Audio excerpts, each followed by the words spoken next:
আসসালামু আলাইকুম প্রিয় দিনী ভাইরা, আজকে আমরা ঘুরতে এসেছিলাম পঞ্চগড় জেলায় 12 আউলিয়া নামের যে মাজারটি রয়েছে এই মাজারে। তো আমার হাতের যদি বামে আমি আপনাদেরকে দেখাই, এখানে একটি আলিয়া মাদ্রাসা রয়েছে এবং মাদ্রাসা মসজিদও রয়েছে। আপনারা দেখতে পাচ্ছেন হয়তোবা আমাদের খুব সন্নিকটেই একটি মসজিদ রয়েছে। আবার আমি যদি আমার হাতের ডানে আপনাদেরকে লক্ষ্য করাই, আমাদের হাতের ডানে একটা বিশাল বড় কবরস্থান রয়েছে পুকুরের পাশেই। এখানে শত শত মানুষকে কবরস্থ করা হয়েছে। আর আমি ঠিক যে জায়গায় দাঁড়িয়ে রয়েছি এই জায়গাটি হচ্ছে 12 আউলিয়ার মাজার। এই জায়গাটি পঞ্চগড়ের সেই ঐতিহ্যপূর্ণ অঞ্চল যেখানে তারা বলে, তাদের দাবি, এখানে 12 জন উলিয়া উলিয়াকে গোরস্থ করা হয়েছে, অর্থাৎ কবর দেওয়া হয়েছে। প্রিয় দিনী ভাইয়েরা, আমরা এই অঞ্চলে আসার পর যেটা সবচেয়ে বেশি উপলব্ধি করতে পারলাম যে আল্লাহ নবী সাল্লাল্লাহু আলাইহি সাল্লাম বারবার সাহাবে আজমাইনদেরকে বলেছেন, তোমরা কোনো কবরকে উঁচু করিও না, কোনো কবরকে ইমারত বানিও না।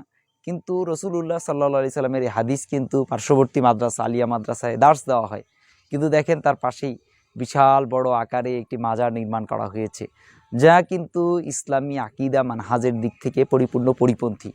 এর থেকে আমরা শিক্ষা নিব যে আমরা কখনোই মাজার বানাবো না। যদি এখানে লেখা রয়েছে যে তোমরা কখনোই মাজারে সিজদা করবে না, এখানে একটা ফলকে লেখা রয়েছে। জেলা প্রশাসককে আমি এর জন্য ধন্যবাদ জানাই যে এখানে সিজদা করতে নিষেধ করা হয়েছে। যেনারা আসেন, আমি তাদের জন্য সবচেয়ে বড় যে আহ্বানটা জানাবো যে আপনারা মাজারে এসে সিজদা না দিয়ে, মাজারে কোনো কিছু না চেয়ে, মাজারে কোনো কিছু মানত না করে আপনারা মসজিদে চান।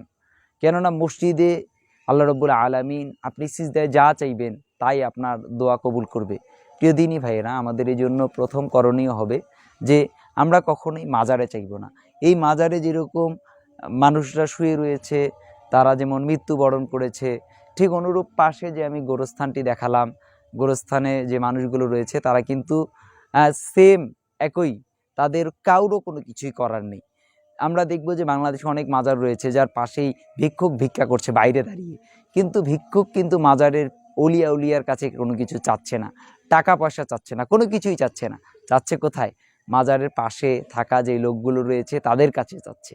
অর্থাৎ তারা জানে যে জীবিত মানুষ মানুষকে কিছু দিতে পারে, মৃত্যু ব্যক্তি কোনো কিছুই দিতে পারে না। প্রিয় ভাই, একটি জিনিস খেয়াল রাখবেন, তাই আমাদের উচিত মাজারে এসে কোনো কিছু চাইব না। চাইব কার কাছে? আল্লাহ রাব্বুল আলামিনের কাছে।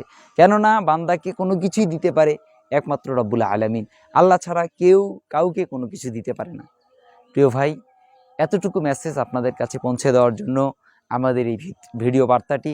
আল্লাহ রাব্বুল আলামিন আমাদের প্রত্যেককে স্রেফ আল্লাহর কাছে চাওয়ার তৌফিক দান করুন এবং মাজারে গিয়ে সিজদা, মানত, বিভিন্ন প্রকার নিয়াত করে মাজারে দান, উপঢৌকন দেওয়া থেকে আল্লাহ তাআলা আমাদেরকে বিরত রাখুন।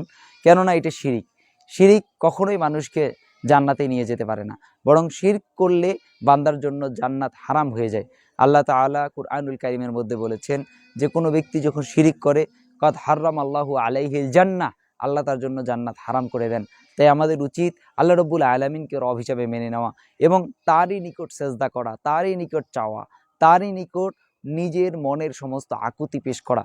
আল্লাহ তাআলা একমাত্র আমাদেরকে আল্লাহ রাব্বুল আলামিনকে রব হিসাবে মেনে নেওয়ার তৌফিক দান করুন। আল্লাহুম্মা আমিন।